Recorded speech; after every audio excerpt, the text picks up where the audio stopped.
Ya está saliendo agua de aquí de las tuberías. Vamos a ver el río cómo está. ¡Wow!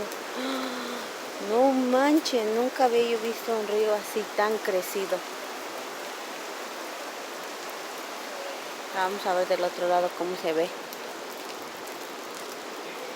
Más para adelante se había atorado ahí un carro. Bueno, se lo llevó. Ya lo sacaron. Que no es río supuestamente. Oh my God.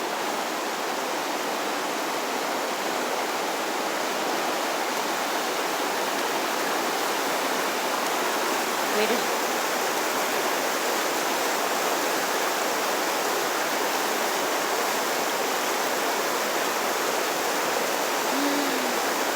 Aquí no se le atrevería a cruzar ni un carro. La otra vez se llevó uno con varias personas y se murió una persona y está bien bruto esto.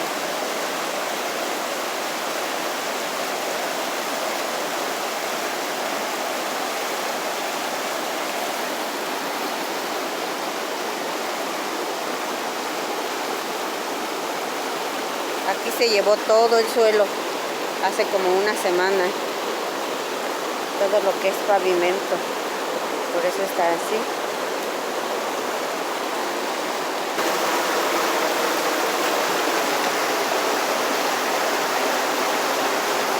¿Ven?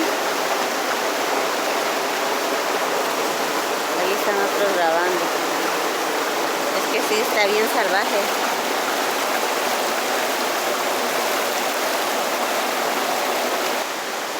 Aquí porque está alto y bien hecho, si no ya se lo hubiera llevado también.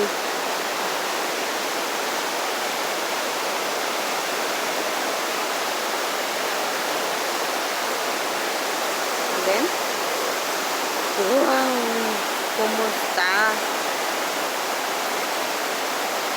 La verdad es que nunca había yo visto algo así.